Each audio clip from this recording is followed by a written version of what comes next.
Bonjour Bertrand. Bonjour. Quels sont tes thèmes de prédilection dans tes films? Je ne sais pas. Je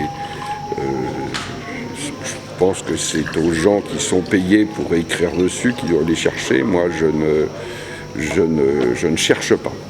C'est pas comme ça que je fonctionne. Je ne cherche pas de thème. Je cherche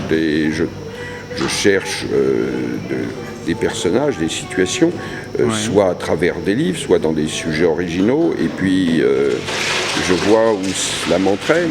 Mais ce qui m'intéresse, c'est qu'elle s'incarne à travers un trajet, une histoire, une progression dramatique qui me touche. Le film dans La Brume électrique est un film puissant et esthétisant. Est-ce que tu as voulu lui donner une couleur particulière?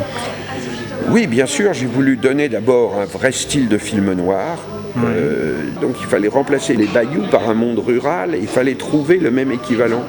Il fallait rendre des décors à la fois beaux et menaçants, leur donner un style, un ton. Et là-dessus, c'était un travail dans les mouvements de caméra, dans les cadrages, dans la photo magnifique de Bruno de Kayser. Donc ça, c'était quelque chose de très passionnant et qui semble toucher le public, puisque le film maintenant en France a très bien démarré. Qu'est-ce qui t'a touché dans le livre de James Lee Burke? C'est un mélange de choses.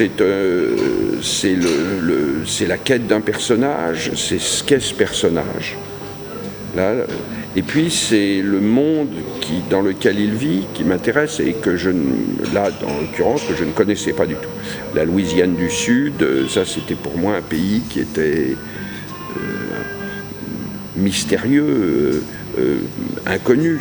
Je n'y avais jamais voyagé et je le connais. Je ne peux même pas dire que je le connaissais à travers le cinéma parce que le cinéma américain l'avait très peu évoqué. Quel est ton intérêt pour les États-Unis? Aucun. C'est pas les États-Unis qui m'intéressent, c'est les personnages qui habitent un sujet.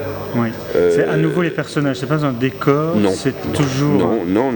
Ce sont les personnages. C'est un film français ou c'est un film américain? Je ne sais pas. Il sort aux États-Unis? Il est sorti aux États-Unis et il marche très bien. Il est 4e dans la liste des sorties DVD.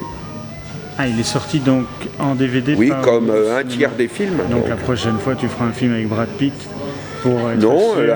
un film de Brad Pitt, je pense que Babel n'est pas sorti en salle. Non. À l'heure actuelle, l'exploitation aux États-Unis est réservée à quelques films dont on espère qu'ils soient des blockbusters. Avant, l'exploitation d'un film pouvait s'étaler sur un an. Maintenant, les gens veulent se rembourser dans le premier week-end. Tu es scénariste aussi de pas mal de tes films. Est-ce que c'est plus facile de partir d'une page blanche ou de quelque chose qui est écrit? Les deux sont difficiles. Quelquefois de manière équivalente. Il faut arriver à trouver un rapport entre les personnages, entre les péripéties, de maintenir l'intérêt constamment. C'est compliqué. Alors un livre, quelquefois, vous pose un certain nombre de problèmes qu'un scénario ne vous pose pas, et vice-versa. Il vous amène aussi quelque chose. Là, par exemple, dans Burke, j'avais très souvent des dialogues formidables.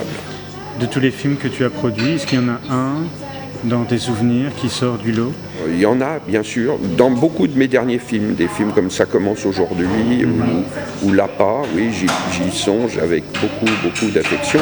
Bon, merci Bertrand. Merci bien. À bientôt pour de nouvelles aventures. Mais absolument.